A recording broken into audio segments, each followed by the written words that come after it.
Welcome into Seahawks Today. I am your host, Will Ortner, and we have a jam-packed show for you today. We got some real news surrounding that RB1 position. A lot of people have been clamoring for Kenneth Walker to get more touches. Might be going your way on that one. And then I want to dive into some rumors surrounding your outside linebacker, Boye Mafe.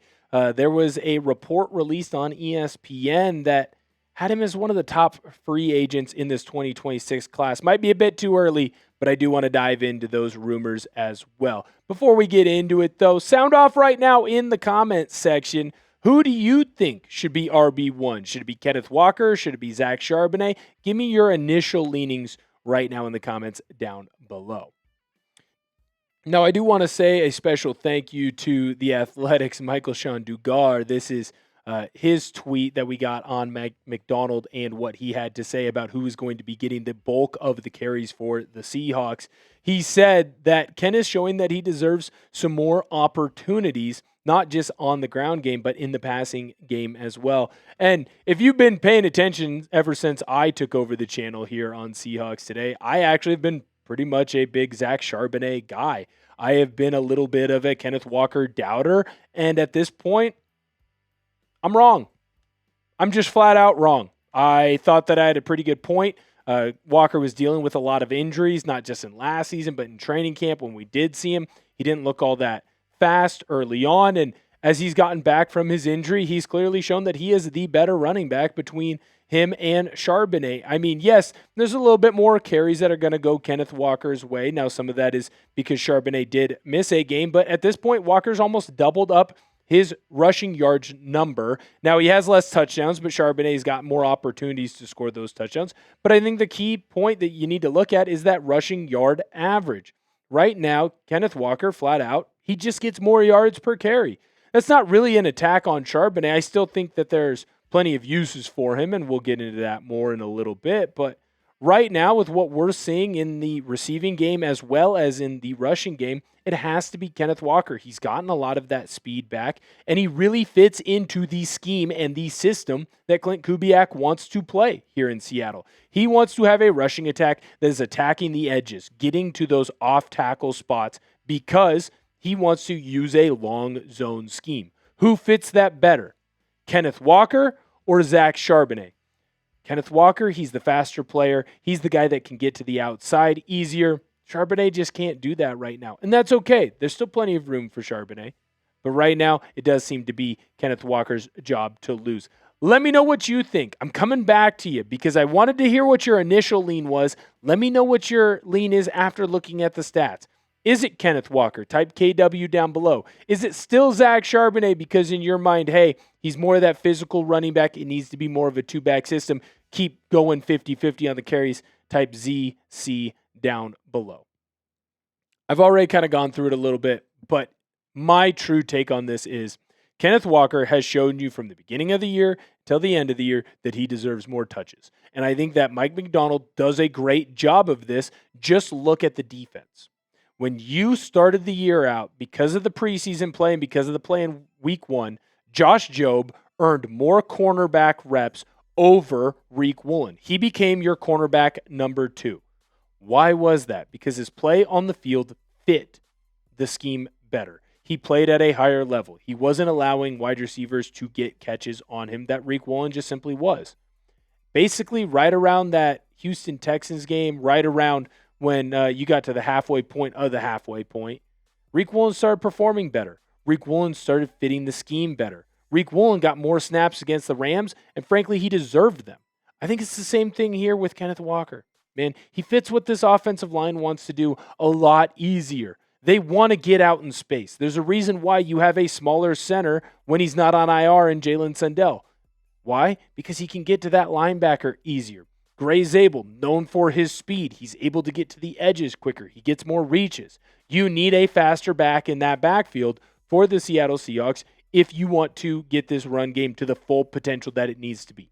And this offense is built on the run into the play action pass. Now, you're running the football a lot, but you're not always getting the highest returns. It's gotten better week after week. You're now one of the top 10 teams in your rushing yards per average game, right around that 135 mark. But I think by giving Kenneth Walker more touches, you're going to fit more and more into that, and you're going to get more big plays from that running back room. Now, I want to dive into the second story. Is it too early, and I'm asking you this, is it too early to start looking at the 2026 free agency class? Not saying that the season is done, but I always do think it is important to not procrastinate when it comes to building a future roster. I think it's important to know who are some of the players that could be on the move for you in Seattle. And there's a player on the defensive side that, honestly, it's kind of a big deal if he were to leave. Or at least I think it's a bigger deal than what people give it credit for. And that's Boye Mafe. He was listed as the 22nd best free agent by ESPN's Jeremy Fowler and Matt Bowen. Now, there was obviously a lot of interest on Mafe at the deadline. I think Adam Schefter's Twitter account basically once a day for the week after the trade deadline had to report, hey, did you know the Chiefs were interested in Boye Mafe? Hey, did you know that this team was interested in Boye Mafe? Did you know that this team was interested in Boye Mafe? And the list went on and on and on. Clearly, there are a lot of teams that think that they can turn Boye Mafe into something. I think the Seattle Seahawks should think that they can turn Boye Mafe into something. He's quick. He gets off the ball fast. He's the type of player that you would kill for at that outside linebacker position. He's got all the skills. And honestly, if you look at a lot of the advanced analytics this year, he's been pretty darn good despite what we might be getting into a little bit later. More on Boye Mafe, why he could be one of the top free agents in just a moment. Before we get into that, I got to let you know about the sponsor of today's video, and that, of course, is our good friends over at PrizePicks. The hard-hitting football action is even better with PrizePicks. The weather might be changing, but the feeling of being right never gets old. Keep the season rolling on PrizePicks by getting $50 instantly in lineups when you play your first $5. PrizePicks is simple to play. Just pick more or less on any 2 to 6 player stat projections. If your picks are right, you could cash in. PrizePicks invented the flex play, which means you can still cash out if your lineup isn't perfect. You can double your money even if one of your picks doesn't hit. PrizePicks is the best way to win cash this football season. Which players are going off, which ones are overhyped. Make your picks in less than 60 seconds and turn your takes into cash all season long on PrizePicks. I have a little 3-pick power play for this weekend's action. Cam Ward, less on his pass yards against the Seahawks defense. More on JSN's receiving yards. More on Rashid Shaheed's receiving yards as well. Download the app today and use code CLNS to get $50 in lineups after you play your first $5 lineup. That's code CLNS to get $50 in lineups after you play your first $5 lineup. PrizePicks. It's good to be right. We've seen it now for the last couple of years with Boye Mafe in Seattle that he has all the potential in the world to be an elite edge rusher for this team and to be an elite edge rusher in the entire NFL. He's quick off the ball. He's got fluid hips. He's able to get low on his bends when he's ripping. He's strong enough that he can still push a offensive lineman deep into the backfield if he needs to get into his power rush, but he's at his best when he is using his speed rush. And I think Matt Bowen perfectly illustrated that in this ESPN article.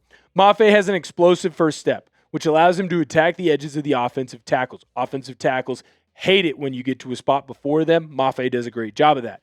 His effort level and backside pursuit ability also lead to second reaction sacks. Mafe can still add more refinement to his pass rush plan. I think we're seeing that a lot this year, but the traits are there to produce in a system that schemes matchups out of multiple fronts.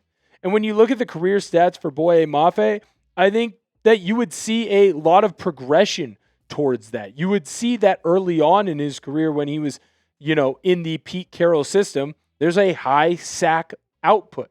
He's getting in the backfield, getting a lot of TFLs. Not missing games was a key aspect of that as well. Because, even in the 2024 season, he really wasn't missing a lot of plays. He was consistently getting to where he needed to be. Even in the 2025 season, he's starting to get into the backfield more and more and get big plays. He's done a good job so far in the advanced analytics as well of winning his pass rush sets. What does that mean? It means when teams are setting up, they're trying to pass the football, he gets into the backfield quickly. He's just not been finishing as much this year. So I get why teams want him, man. He's got all the upside in the world. You're probably going to get him for a little bit of a cheaper price after his performance this season, which I wouldn't say has been lackluster at all. But if you go through and you look at those stats, they're not eye-popping to you. They're not jumping off the page. He's not doing what DeMarcus Lawrence. He's not doing what Leonard Williams. He's not doing what the rest of that crew, Uchenna Nwosu, has been doing. He's doing a good job of getting in the backfield and making noise, but he's not making the most noise that he possibly could. I personally would love to see him come back to Seattle. I think he fits well in this defense, and I think you're starting to see the fruits of his labor really start to pay off. What have you noticed in the last couple of games? He's been getting in the backfield. He's been making tackles. He's been making tackles for a loss. He's been not getting a sack against the Rams, but he got one against the Arizona Cardinals. He's making plays consistently, and I think that's what's most important. But what is going to be a big key for John Schneider? What is the cost of Boye Mafe? If he's going to run up a high dollar value, then yeah, Seattle should let him move on. Move on, go get someone in the draft or get a cheaper player that fits a similar style that he does, because there is an avenue for him to be used in Seattle. I think what's also important is keeping Uchenna Nwosu, because if you keep Uchenna Nwosu, well, there's less playing time for Boye Mafe, and that also is a part of the reason why you're seeing a dip a little bit in his production. I've been very impressed with him basically his first 3 years. This last year, he's left a lot of meat on the bone. He's been disappointing. I could also see why Seattle might move on from him. Make sure that you follow me over on Twitter. I'm constantly tweeting about the Seattle Seahawks. I've been giving my opinions on Nwosu as well as Boye Mafe. Do I think that Mafe should be a long-term fit in Seattle? I think for the right price, yeah, he definitely should be. At Will Ortner, go follow me there. And of course, subscribe to the channel. You love the Seahawks. You already love the content because you hung out until the very end of the show. Why don't you just go on and click that subscribe button? Thank you guys for tuning in. I always really appreciate it. I'll catch you guys next time.